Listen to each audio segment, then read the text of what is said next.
여러분, 신앙이라고 하는 것은 가치관입니다. 이런 가치관으로 세상을 보게 되어지면 모두가 다 감사. 그래서 나이는 그냥 먹는 것이 아니다.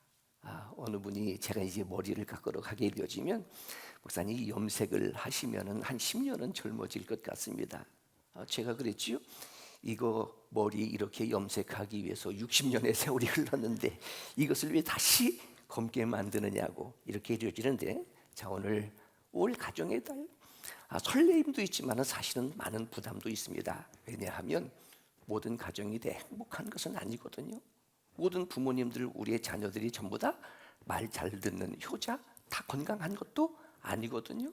그러니까 어떻게 되어야 될까? 그러나 믿음이라고 하는 것은 바로 이런 것이다. 오늘 봉독한 말씀을 통해서 우리 한번 이렇게 살아야 되는 것이 이게 믿음이구나라고 하는 하나님의 은혜의 말씀이 될 수 있기를 바랍니다. 본문 창세기 37장은 우리가 잘 아는 족장 중에 마지막 족장이라 일컬어지는 요셉에 대한 이야기입니다. 복잡한 가정입니다. 한 아버지에게서 네 아내가 있게 되어지고요, 서로 다른 이복 형제들이 10명씩이나 있게 되어지는, 우리가 아는 것처럼 요셉의 어머니는 동생 베냐민을 낳다가 난산으로 죽게 되어지고, 계모 혹은 이복 형제들 사이에서 요셉 성장하게 되어지고, 환경으로 말하면 부모 형제의 그런 모습으로 말하면 절대로 그가 이런 인물이 될 수가 없을 것입니다. 그런데 우리가 잘 아는 것처럼 그는 애굽의 총리가 되어졌고, 하나님께서 아브라함에게 약속하셨던 그 약속대로 모든 민족을 이루는 이스라엘의 국가를 형성하는 모태적 역할을 했던 인물이 바로 요셉이고, 개인적인 측면에서 성경에 좋아하는 인물 중에 하나가 개인적으로는 요셉입니다. 좋은 자녀가 되고 싶다, 좋은 아빠가 되고 싶다, 좋은 목사가 되고 싶다. 그러나 이 세상에 의인은 없나니 하나도 없습니다. 다 죄인이기 때문에 죄의 허물과 실수는 있어도 그래도 좀 이렇게 되고 싶다라고 감동이 되어지는 인물 중에 하나가 바로 요셉입니다. 구약성경에 나오는 모든 인물들은 결국 예수 그리스도를 예표하는 인물이라고 하게 되어질 때에 예수님을 가장 많이 닮은 인물이 요셉, 이름도 좀 비슷하게 되어지는 것처럼 어떻게 해서 요셉이 불우한 환경, 요즘으로 말하면 이게 탈선할 수도 있게 되어지고, 형제들에 의해서 가정학대, 아동학대, 가출도 할 수 있을 그런 환경이 있을 것인데, 요셉이 어떻게 이렇게 애굽의 총리까지 될 수 있었을까? 그의 드라마틱한 인생에 대하여 믿음이라고 하는 것을 설명하고 있는 히브리서 11장 22절에 보니까 믿음으로 요셉은 결국은 다 무엇이었다? 믿음이었다는 말입니다. 어렸을 때도 믿음으로, 미디안 상인에게 팔려 보디발의 집에서 종살이 할 때도 믿음으로, 억울한 누명을 쓰고 감옥에 갔을 때도 믿음으로, 애굽의 총리가 되었을 때도 믿음으로. 왜 형제들이 나를 팔아버렸느냐고? 그것도 믿음으로 해석하게 되어지고, 총리가 되어서 부귀영화를 누릴 수 있었던 그때도 하나님께서 나를 이때를 위함이 아니겠는가, 형제들 앞에 대성통곡하였던 그때도 역시 믿음으로, 의인은 오직 믿음으로 말미암아 살리라. 그래서 욕심이에요. 나도 요셉처럼 살고 싶고, 요셉처럼 믿고 싶고, 요셉처럼 되고 싶다. 조금 더 욕심, 요셉과 같은 성도들, 우리 영광교회 모든 성도들이 요셉과 같은, 오늘 어린이 주일이니까 우리의 자녀들이 요셉과 같은 인물, 그래야 나라를 좀 살리자, 이런 꿈을 꾸고 오늘 말씀을 함께 나누고 싶습니다. 나름대로 구약 성경에 나오는 인물들을 별명을 붙이게 되어지는데, 예를 들면 믿음의 조상 아브라함, 순종의 사람 이삭, 욕심장이 야곱, 요셉은요 꿈동이 요셉. 여러분, 어떻게 보면 가정에 우리 자녀들도 마찬가지고 시대도 마찬가지고 꿈이 없다는 것이 문제라. 꿈이 없는 사람이 어디 있겠습니까? 대부분의 꿈이 돈 조금 더 잘 벌고 성공하고 출세하고 명예 갖고 건강하고, 요 정도의 꿈이지 나라를 살려야 되겠다, 가문을 좀 지켜야 되겠다. 신앙적인 측면에서는 내가 교회의 부흥을 위해서 내가 조금 한번 이렇게 살아보아야 되겠다. 그래서 마음속에 오늘의 이 설교가 여러분의 꿈의 설교가 될 수 있기를 갈망합니다. 영광교회, 뭐 유명한 교회는 아닙니다. 대단한 교회는 아닙니다. 그래서 조금 위로를 받고 싶은 것은 우리 교회는요, 한국에 5만 혹은 많게는 6만 교회라고 하게 될 때에 1%에 들어가는 교회입니다. 숫자가 많아서 그렇다고 하는 것이 아니라, 땅이 넓고 크다고 해서 그렇다는 것이 아니라, 영광교회에 와서 부흥회를 하든지 설교를 하든지 하시는 분들이 모두가 다 평가가 여러분 마음에 맞지 않으면 그냥 가서 말하지 않으면 되는 거예요. 근데 뭐 하고 싶은 거예요? 또 오고 싶다, 또 오고 싶다. 정말로 좋았습니다. 이게 우리 교회를 다녀갔던 모든 목사님들에 대한 평가예요. 지금까지는 꿈을 꾸는 단계, 어떻게 보면 개척 1세대로 우리는 지금 꿈을 꾸는 단계, 이제 곧 머지않아 꿈을 실현하는 다음 세대. 어쨌든 우리 뭐 하자고요? 꿈을 꾸고 교회 생활을 하자. 그냥 나 혼자 편안하게 신앙생활하다가 기분 나쁘면 떠나고 속상하면 안 해버리고 그 정도 차원이 아니라, 내가 이 교회를 통해서 하나님의 나라를 꿈꾸고 특별히 우리 자녀들이 이러한 인물이 되었으면 좋겠다. 여러분, 내려지는 결론이잖아요. 머리 좋다고 가문 좋다고 아이들이 잘 되는 것 아니잖아요. 공부 잘한다고 해서 세상에서 성공하고 출세하는 것 아니잖아요. 하나님의 축복입니다. 하나님께서 남자와 여자를 하나님의 형상대로 만드시고 복 주시되 생육하고 번성하고 땅에 충만하고 다스리게 되어지는 거예요. 먼저 복이에요. 복. 세상 사람들은요, 잘 되고 성공하고 출세하고 진급해야 복 받았다 얘기하지만 우리는 먼저가 복이다. 오늘의 꿈입니다. 한 영혼이라도 교회에 등록하여 그 사람이 예수 믿고 구원받기를 바라는 꿈. 교회가 부흥되어지는 것이 단순히 우리 영광교회 부흥뿐만이 아니라 하나님 나라의 부흥, 조국을 살린다고 하는 이런 꿈과 열정을 가지고 우리 신앙생활을 하자. 꿈을 가지고 하나님의 섭리에 대한 절대적 믿음으로 살았던 요셉에 대한 오늘의 말씀입니다. 그리고 제목이에요. 오늘 11절 마지막 부분이잖아요. 그러나 아버지가 누구예요? 야곱입니다. 아들의 말을 간직하였더라. 무슨 말이에요? 꿈꾼 두 가지의 꿈의 말을 듣고 그 꿈을 간직하였더라, 그런 말입니다.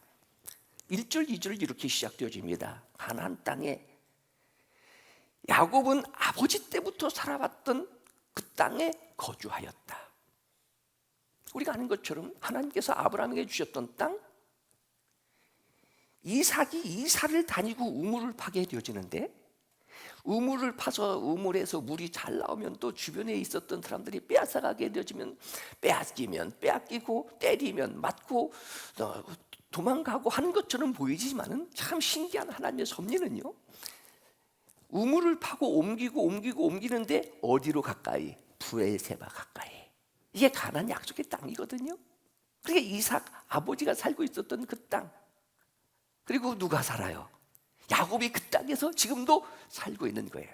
자, 그렇다면 단순히 가나안 이게 아니고, 이 가나안 땅은 하나님께서 아브라함에게 주신 무슨 땅입니다? 약속의 땅이다. 이 약속의 내용이 뭐예요? 지금 중동 전쟁도 결국은 땅에 대한 문제입니다. 어떻게 보면 우리가 이 세상을 살면서 땅에 대한 문제 아니에요? 근데 이 약속의 땅 가나안이라고 하는 것은 이 땅을 통하여 하나님과 이스라엘 백성들에게 맺어진 언약이 있다는 것입니다. 언약의 내용은 뭐예요? 나는 너희의 하나님이 되겠고 너희는 나의 백성이 되리라. 아브라함이 마침내 약속의 땅 가나안에 들어가 여호와께 단을 쌓고 여호와의 이름을 부르더니 무슨 땅이에요? 예배드리는 땅이에요. 구약적 표현으로 말하면 제사 드리는 땅이에요. 하나님과의 친밀한 교제와 사귐과 약속이 있는 땅이 가나안 땅인데 야곱이 그 땅에 살고 있었는데, 자, 오늘 2절까지를 보게 되어지면 야곱의 족보는 이러하니라.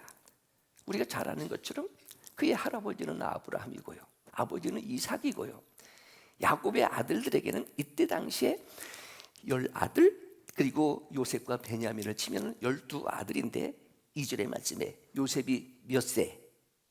17세.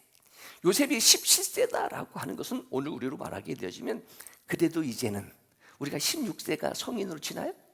18세인가요? 몰라서 물어보는 거니까. 저는 여러분들에게 익숙해서 괜찮지만은 이런 부분들이 부흥사들이 오면 답답할 것 같아요. 뭐 얘기하면 말을 하면은 뭐 대답을 해야지. 그래도 제가 설명을 해요.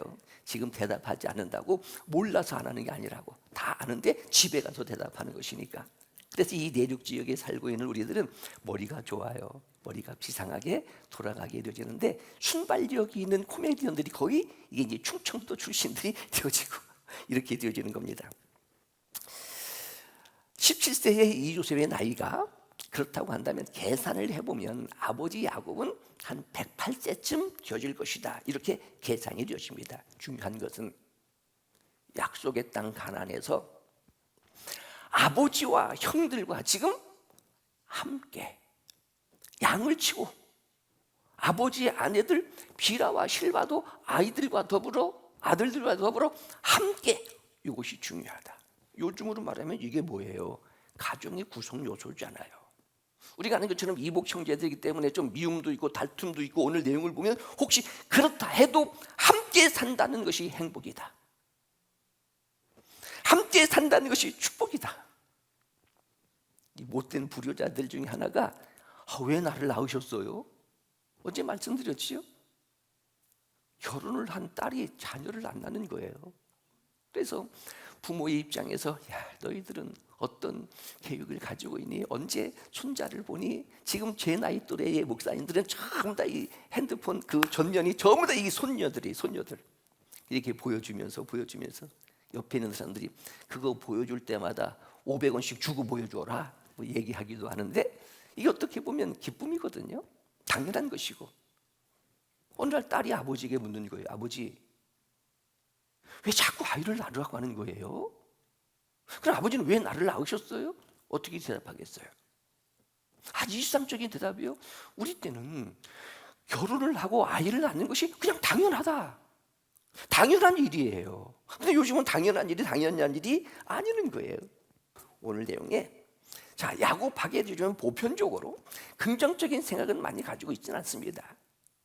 굉장히 많은 드라마틱한 그런 과정을 살아오면서 이 야곱의 일생이 나중에 이스라엘로 변화되어지면서 약속하셨던 민족을 이루는 12아들들이 12지파가 되어지는데 우리가 아는 것처럼 형 에서의 장자권을 빼앗았던, 그래서 그의 별명은요 욕심쟁이. 어떻게 보면 이런 아들 밑에서 아버지 자격이 있어요? 아내가 4명이에요. 이복 형제들이에요. 그리고 오늘 내용을 보게 되어지면 우리가 잘 아는 것처럼 요셉에게는 나이가 들어서 자기가 가장 사랑했던 라헬이라고 하는 여인에게서 출생되어진 아들이니까 어떻게 했다고요? 사랑했기 때문에 채색 옷을 입혔다. 이렇게 설명되어지기 때문에 요셉에 대하여 어떻게 아버지 밑에서 이런 인물이 나올 수 있었을까 할지 모르고 야곱에 대해서는 조금 부정적 해석과 생각을 하게 되는데, 먼저는 부모가 어찌하든 유전적으로 DNA로 어찌하든 그것보다 더 중요하고 우선적인 것은 하나님의 은혜다. 하나님의 능력이다. 하나님의 섭리다. 인류의 구속 사건을 위해서 하나님께서 야곱을 사용하시고 요셉을 축복하시는, 말씀드린 것처럼 요즘으로 말하면 이건 문제가 많은 가정입니다. 열악한 가정입니다. 혹시 재정적인 문제는 해결될 수 있을지는 모르지만 가정 학대라고 하는 것이 육체적으로만 때리는 것이 학대가 아니라 정신적 학대도 있어요. 오늘 내용을 보게 되어지면 형들이 꿈을 꾼 얘기를 해서 미워한 것이 아니라 이미 미워했기 때문에 꿈 얘기를 했을 때도 미워하는 거예요. 오늘 사절의 말씀에 보면 이런 기록이 있습니다. 형제들이 그를 미워하여 그에게 편안하게 말할 수 없었더라. 꿈 얘기하기 전에도 이미 그를 미워하여 편안하게 말할 수 없었더라. 편안하게 말할 수 없었더라 하는 이 표현은요, 이스라엘 백성들이 만나면 인사가 샬롬입니다. 요즘으로 말하면 안녕하세요 그러는 거예요. 그런데 그것조차 하지 않았다는 말이에요. 그것조차 하지 않았다는 말입니다.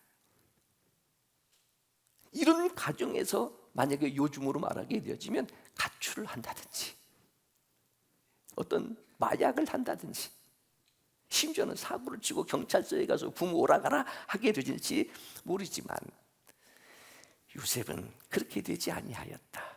말씀드린 것처럼 요셉의 일생에 대한 신약성경 히브리서 11장 22절에서 딱 결론 내리기를 믿음으로 요셉은, 우리가 아는 것처럼 요셉은 모태신앙입니다. 비록 아버지 야곱이 그렇게 다른 자녀들이 있고 이복 형제들이 있고 혹은 여러 어머니가 다른 사람들이 있다 할지라도 그래도 아버지는 뭐예요? 신앙인이에요. 요셉은 뭐예요? 모태신앙이에요. 그러니까 욕심쟁이다, 편애를 했다, 이런 개념보다도 시기를 하기 때문에 그것이 편애로 느껴지는 거예요. 좀 다르게 해석해보자 하는 거예요. 그래도 이 가정 뭐 하는 가정입니다. 신약적으로 말하게 되지만 예배 드리는 가정입니다. 주일이면 교회와 함께 예배 드리는 가정입니다. 기도하는 부모입니다. 때론 싸우기도 하지만 형제들의 그런 삶을 통해서, 가정의 아픔들을 통해서 사회를 배워가는 거예요. 그래도 중요한 건 예배가 있는 가정이다. 그래도 야곱 뭐 하는 아버지다? 기도하는 아버지다.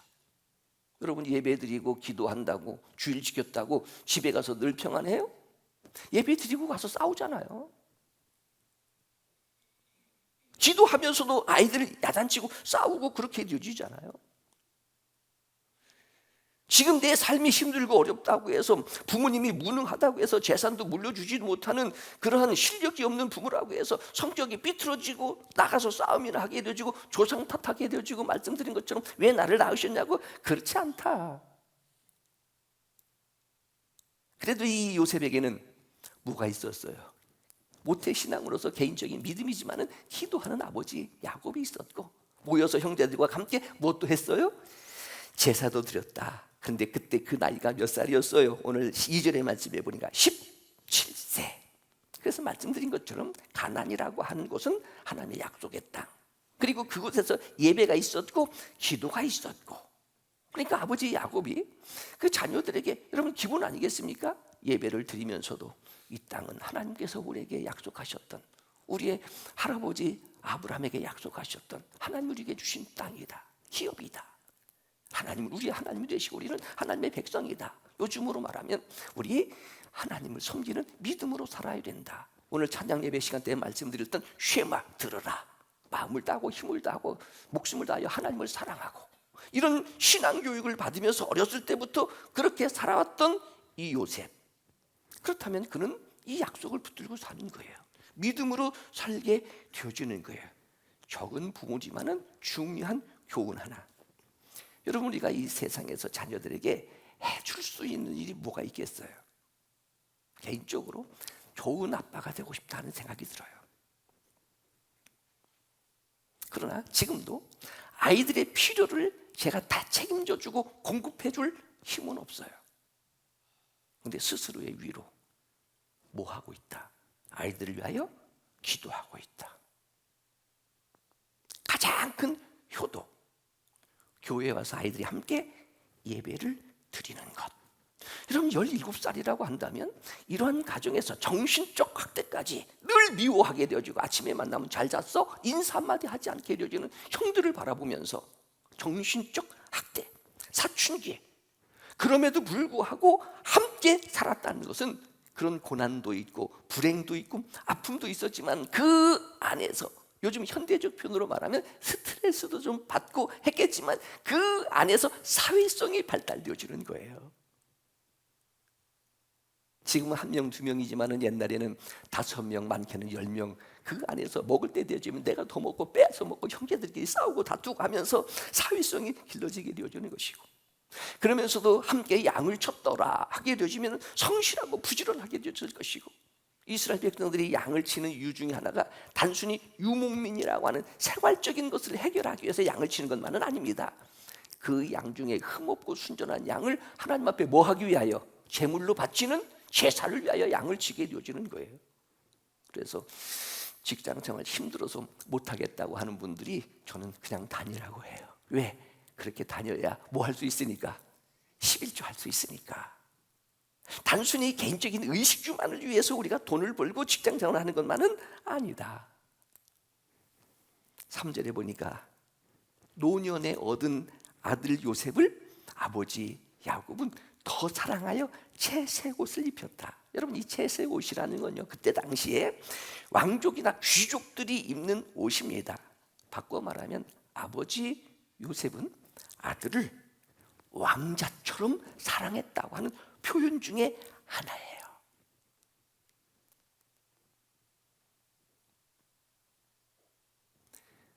조금 다른 표현이고 셋째 주 부부의 주일 때 말씀을 드릴 수 있은 내용인데, 남편이 일을 하다가 다리를 다쳤어요. 그러니까 남편이 다리를 다치니까 쩔뚝쩔뚝하게 다니니까 동네 사람들이 그 아내를 가리켜 쩔뚝이 부인 이렇게 불렀어요. 왜냐하면 아내가 남편을 무시하는 거예요. 아유 쩔뚝이가, 아유 쩔뚝이가. 그러다 보니까 주변 사람들이 그 부인을 부를 때에 쩔뚝이 부인 이렇게 부른 거예요. 창피해서 동네를 이사 갔어요. 다른 곳에 이사 가가지고 그 남편을 왕이라고 불렀어요. 왕이라고. 아우, 왕이요. 우리가 성경에 보게 되어지니까 사라가 자기의 남편 아브라함을 주라고 불렀던 것처럼, 그러니까 주변 사람들이 그 사람을 누구라고 부르는 거예요? 왕비님이라고 부르는 거예요. 아들을 내가 왕자처럼 대하게 되어지니까 이 아이가 커서 나중에 꿈을 가지고 뭐가 되어지는 거예요? 왕의 다음가는 총리가 되어지는 시작이. 그러니까 이런 꿈을 꾸게 되어지는 것이 남들이 볼 때는 시기심이 있기 때문에 질투라고 말하고 편애라고 말하지만, 물론 편애를 해서는 안 됩니다. 편애는 어떻게 보면 불행의 씨앗이 될 수도 있어요. 성경에서는 나이가 많아 늙어 낳은 아들이기 때문에 야곱이 사랑하는 라헬의 소생이에 특별히 사랑을 하여 그렇게 했다라고 말하지만 꼭 편애했다고만으로 해석하고 싶지 않다. 왜냐하면 성경은 부정적인 내용도 있고 불편한 내용도 있지만 하나님의 감동으로 기록되어진 말씀이라면 그 일을 통해서 합력하여 선을 이루시는, 다시 말하면 하나님을 사랑하는 자, 곧 그의 뜻대로 부르심을 입은 자들에게는 모든 것이 합력하여 선을 이루시는 우리 아버지 되시는 하나님의 섭리를 믿는다면, 다시 편애는 물론 잘못된 거예요. 그러나 늦둥이로 낳았다고 해서 이렇게 채색 옷을 입히면서 왕자처럼 지을 수 있었을까? 오늘 우리로 말하면 아무리 사랑하는, 물론 자기 자녀를 사랑하지 않은 부모가 없겠지만 잘생기고 공부 잘한다 해도 매일 사고만 치고 싸움만 하고 거짓말만 하고 경찰서에서 오라가라 하게 되어지면 사랑은 하지만 무슨 마음이겠어요? 아픈 사랑이 되지 않겠는가? 오늘 이 편애라고 사람들이 그동안 해석해왔고 이해하고 있었던 이 편애가 복음이 되어지는 깊은 의미로 이렇게 해석하고 싶어요.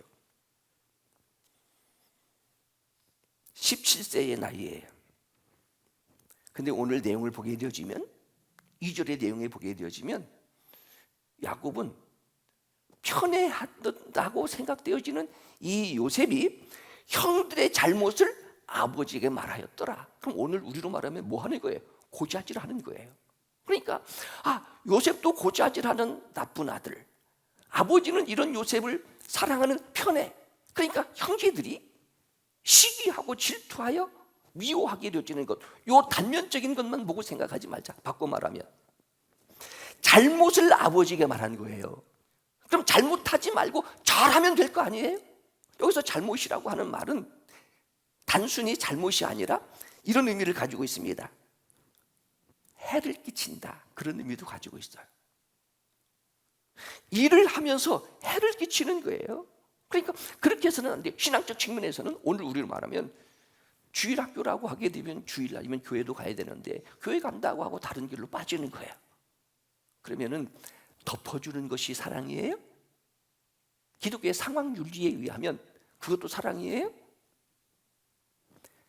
17세 되어진 이 요셉이 우리 집이 믿음의 가정이에요. 형들이 그렇게 해서는 안 돼요. 그러니까 사랑하는 마음으로 아버지에게 고하는 것이 이게 고자질하는 거냐 하는 거예요.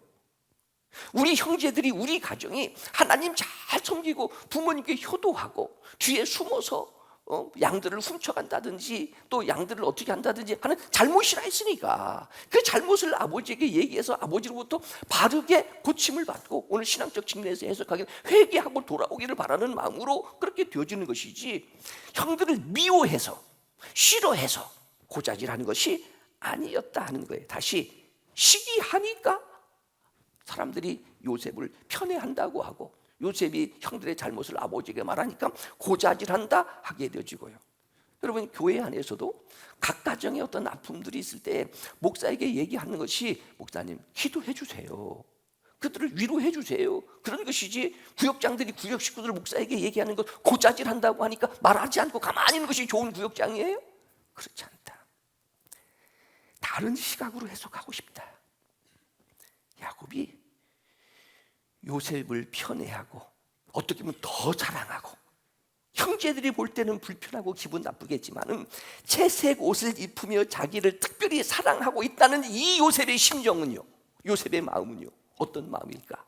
1차적으로는 감격과 감동, 동시에 아버지가 나를 이렇게 사랑하시는데 내가 아버지를 실망시켜드릴 수 없다, 나는 잘못할 수 없다.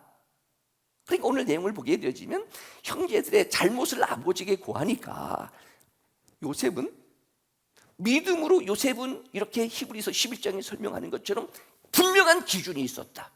분명한 기준이 있었다.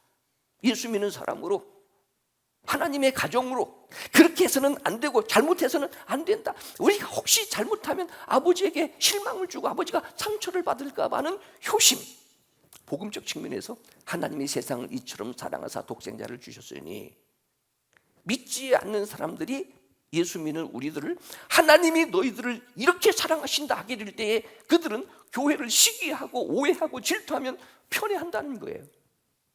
저는 개인적으로 하나님이 나를 편애해 주셔도 좋다, 모두보다도 하나님은 나를 제일로 사랑하신다. 근데 여러분들은 시기할 거예요? 이게 시기냐 하는 거예요.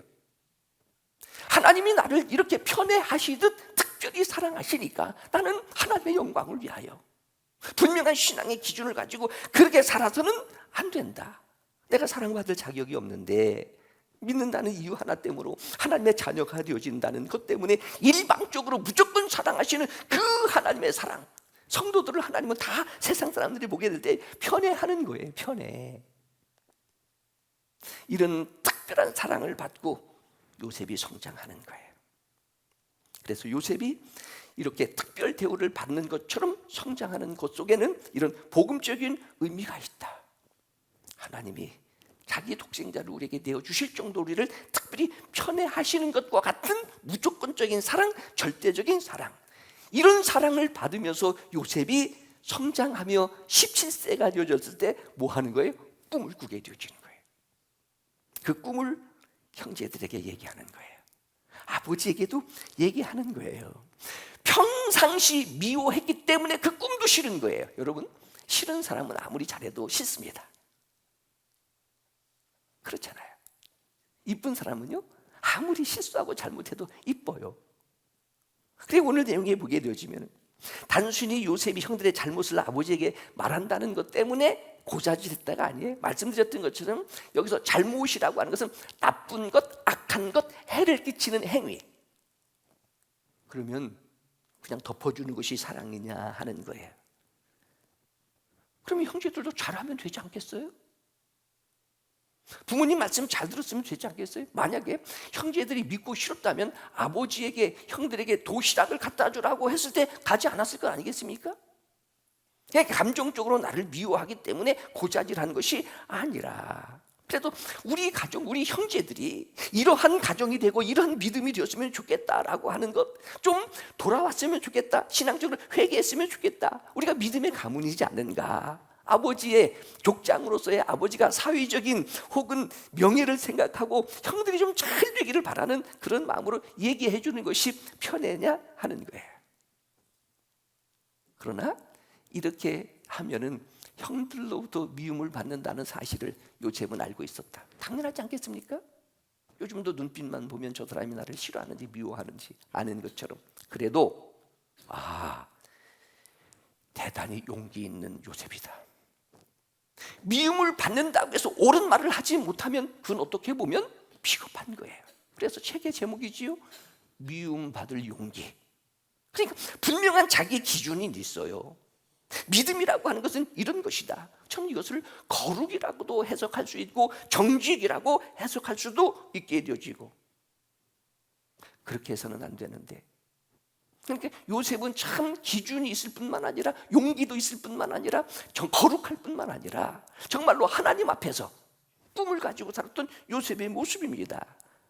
그래서 제가 이 요셉이 참 좋다라고 하는 것은 부끄러워하면서도 저는 그렇게 못할 때가 많거든요. 왜? 제가 잘못을 지적하면 상처받고 떠날까 봐. 요셉은 참 용기 있는 사람이다. 동시에 요셉은 나는 믿음으로 살리라 결심한 사람이다. 나는 정직하게, 부모 공경이 하나님 공경이잖아요. 유대인들에게 하나님은 보이지 아니하시는 하나님이, 보이는 하나님이 부모님이에요. 그러니까 부모님을 섬기는데 누구에게 하듯 죽게 하듯. 요셉이 꿈을 꾸고 형들에게 말합니다. 오늘 우리는요, 말하지 말지. 그거 왜 말을 해가지고 미움을 받는 거야? 여러분, 윤리적 이해예요. 다시 좀 적극적으로 해석하고 싶어요. 내가 하나님의 특별한 사랑을 받고 있고 내가 성령 충만하다면, 오직 성령이 너에게 임하시면 너희가 권능을 받고, 이 권능이라는 것은 디나미스라고 하는 겁니다. 파워입니다. 그런데 하나님은 당신을 사랑하십니다. 예수 믿으세요. 이렇게 말하면 미움받아요. 미움받지만 옳은 것 아니에요? 이게 우리의 사명 아니에요? 왜 말하지 말고 가만히 혼자만 꿈속으로 가지고 있지 왜 말을 하느냐 하는 거예요. 미움받아도 할 말은 하는 겁니다. 미움받는다고 해서 포기해서는 안 되는 거예요. 그래서 요셉의 일생의 가장 큰 특징, 그의 별명처럼 꿈을 꾸는 사람 요셉. 꿈은 구약시대에 인간에게 하나님께서 계시하시는 전달의 방법입니다. 요셉이 꿈을 꾸고 아버지와 형제들에게 말을 했어요. 그것 때문에 잊을 수 없는 꿈이지만 그것 때문에 더 미움을 받게 되어지는데, 우리가 잘 아는 것처럼 이 꿈의 내용은 형제들의 입장에서 보게 해줄 때는 심각한 문제입니다. 왜냐하면 그들이 생각할 때는 집안 망하는 거로 생각하는 거예요. 장자권은 제사권이 있습니다. 근데 모든 형제들이 11번째 되어지는 막내에게 절을 한다? 그들의 문화권 속에서는 장자의 수위권을 차지한다는 말입니다. 그러니까 형제들은 이해할 수가 없는 것이니까 그렇지 않아도 미운 놈이 또 미운 이야기를 하게 되어지는 거예요. 그런데 이미 미워했기 때문에 그런 미움이었지만은 아버지 요셉은, 아버지 야곱은 자기도 외삼촌 라반의 집으로 피난 가게 될 때에 꿈을 꾸었던 것이 기억이 나잖아요. 창세기 28장. 꿈을 꾸고 거기에 돌베개를 기름을 붓고 베데리라, 하나님의 집이라 했던 그런 꿈이 있었잖아요. 여러분, 오늘 우리도 교회에 대한 꿈을 가지고 있다고 말씀드렸습니다. 또 한 사람이 좀 예수 믿고 교회가 좀 붕되기를 바라는 꿈을 가지고 있다고 말씀드렸습니다. 그런데 예수 믿자고 교회 가자고 하면 다른 말은 다 좋아도 그건 싫어합니다. 싫어한다고, 미워한다고 말하지 않아야 되겠느냐 하는 거예요. 성령 충만한 사람이 그렇게 말하지 않는 것이 인격이고 예의고 사랑이지 않겠느냐 하는 거예요. 근데 아버지 야곱, 오늘 말씀에 보면 형들의 눈치를 보니까 하는 생각이 들 정도로 꾸짖지만은, 너 그게 무슨 말이냐 이놈아 라고 꾸짖지만은 11절 오늘 말씀의 제목입니다. 그 말을, 그 꿈을 뭐하였더라? 간직해 두었더라. 사마르. 이 간직했다라고 하는 것은 중요시하고 보호해 주었다 하는 의미도 있고요, 그리고 지켜보았다라는 의미도 있고요. 그 꿈이 어떻게 현실되어지는가? 우리가 아는 것처럼 야곱도 꿈을 꾸고 그 꿈꾼 대로 이루어진 것들을 경험한 사람이니까. 자, 오늘 내용입니다. 어린이날, 어린이 주일. 우리 아이들에게 무슨 꿈을 심어주겠느냐 하는 거예요. 아이들이 얘기하게 되어지면 하지도 못하는 게 우리 보편적으로 그렇지 않아요? 허황된 꿈인 것처럼 그렇지 않아요? 오늘 가정에 대해 여러 가지로 많이 생각합니다. 개인적으로도. 제가 아버지이기도 하고 아들이기도 하고 남편이기도 하고 교회 안에서는 목사이기도 하고 어떤 목사가 되어야 할까? 지금은 조금 여러분들이 불편해할지는 모르지만은 이후에는 알리라 한 것처럼 그래도 그때가 좋았다.